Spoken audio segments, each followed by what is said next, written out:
اللہ سے لینے کا راستہ، اللہ سے اپنے کام بنانے کا راستہ.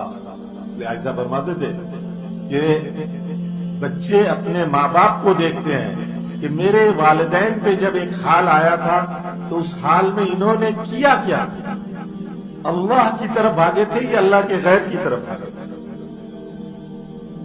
طلباء جو ہے اپنے اساتذہ کو دیکھتے ہیں کہ ہمارے اساتذہ پر، ہمارے مدرسے پر حال آیا تو ہمارے استادوں نے کیا کیا. ہمارے رائمنڈ میں بیرون کے طلباء بہت پڑھتے ہیں تو ان کے ویزے ویزوں کے مسئلے آتے رہتے ہیں کہ ویزا نہیں بڑھا رہے، حکومت رد کر رہی ہے. تو اب ہم حاجی صاحب کے پاس پہنچ جاتے تھے، بھائی صاحب فوراً اس عمل کو کراؤ، اس پہ بیٹھاؤ، اس عمل کو کراؤ، اس پہ بیٹھاؤ. یہ نہیں کہتے تھے کہ فلاں فوجی سے بات کر لو، فلاں وزیر وہ جو ہے نا اس کو فون کرو. اب ان طلباء کو پتا چل گیا اب سارے مدرسے والے عمل کر رہے ہیں. میں نے کہا جی جو مبتلا بھی ہیں ان سے زیادہ کرواؤ. یہاں کیا کہتے ہیں، حضرت دعا کر دے. وہاں یوسف صاحب رحمۃ اللہ فرمایا پیٹ میں تیرے درد ہو رہا تو میرے سے دعا کروائے گا، میں اتنے کہوں گا نا اللہ تجھے شفا دے گا، اتنے کہہ دوں گا، اس سے زیادہ اور کیا کہوں گا. لیکن درد تیرے پیٹ میں ہو رہا تو جس تڑپ کے ساتھ مانگے گا اس کی بات ہی کچھ اور ہوگی. جو تکلیف تجھے ہے، جس کو تکلیف ہے اس کو ہم دعا والا بنانا چاہتے ہیں، اور تو حضرت سے کہتا ہے حضرت دعا کر دو. انہوں نے دعاؤں کی پرچیوں کی اتنی بھرمار جمع ہو جاتی ہے ہمارے پاس، اور پھر کہتے ہیں حضرت خصوصی دعا کیجیے گا. انہوں نے کہا خصوصی وقت کے لیے تو ہی رہ گیا، خصوصی دعا کی.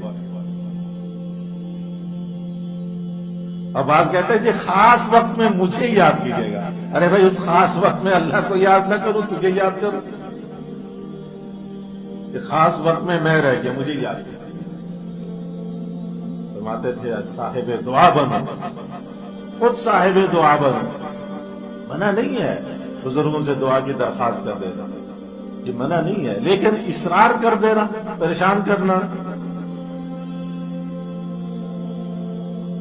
جو مبتلا بھی ہی ہے، اما عائشہ صدیقہ سیدہ طیبہ طاہرہ رضی اللہ تعالی عنہا پر بہتان لگا، سارا مدینہ کوہرام میں، سید الانبیاء پہ پریشانی کے پہاڑ گرے ہوئے، صدیق اکبر پہ غم کا پہاڑ ٹوٹا ہوا ہے. میرے لخت جگر پر الزام انگلی اٹھ گئی، 3.5 گواہی پوری، آدھی گواہی باقی ہے.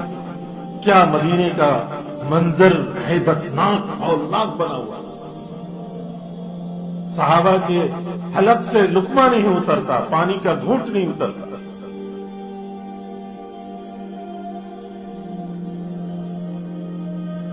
مسئلہ حل نہ کرنا. ساری سیرت کی کتابوں میں ہے کہ سارے مدینے میں کوہرام مچا ہوا ہے اور مبتلا بہا اس کو پتہ ہی نہیں. اما عائشہ کو پتہ ہی نہیں.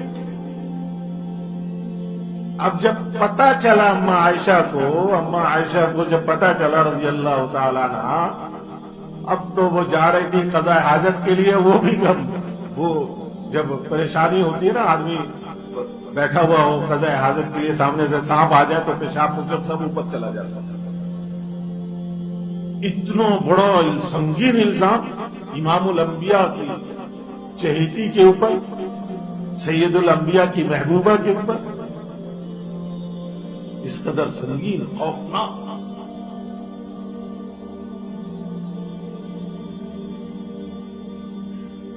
جب مبتلا بہا پریشان ہوئی اور اس کو پتا چلا اس کی پریشانی پر جو عرش ہلا ہے، تو پھر وہاں سے برات ظاہر. پھر یہ ناز ہے، یہ انداز ہے، اسی لاڈلی کا یہ مقام ہے کہ جب کہا کہ جا حضور کا شکریہ ادا کر. میں کیوں شکریہ ادا کروں؟ یہ اما عائشہ کے علاوہ کوئی کہے تو شاید مفتی حضرات کفر کا فتویٰ لگا دے کہ نبی کی شان میں یہ بات کرنا شاید کفر کے زمرے میں آئے. میں کہا ان کا کیوں شکریہ ادا کرنا، میں اپنے رب کا کیوں نہ شکریہ کروں جو 7 آسمان کے اوپر سے میری صفائی پیش کر. یہ تو ٹو میں لگے ہوئے تھے، صحیح بات بتا دو، ہاں پوچھ لو.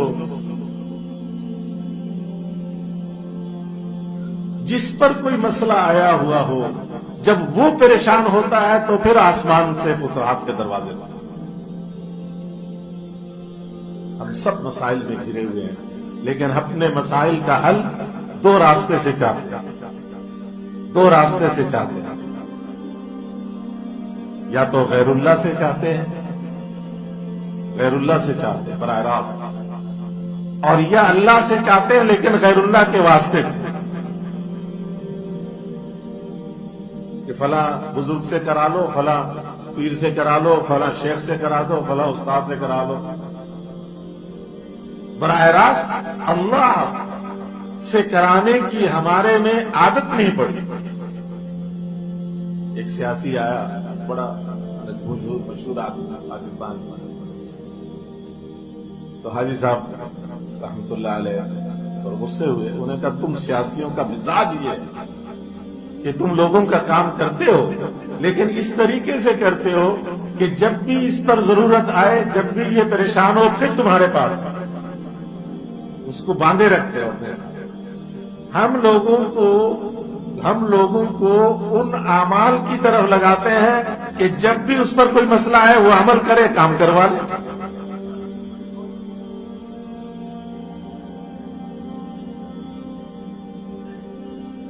عمل کریں، کام کروا۔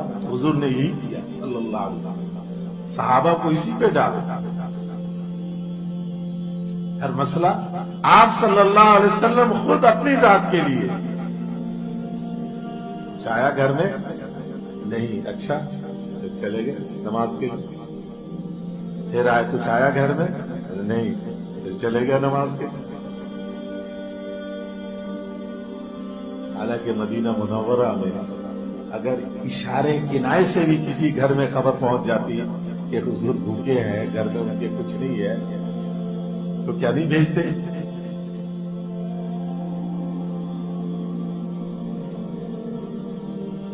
صحابہ نہیں بھیجتے؟ صحابہ تو اپنا سب کچھ حضور پہ نچھاور کرنے کو تیار ہے۔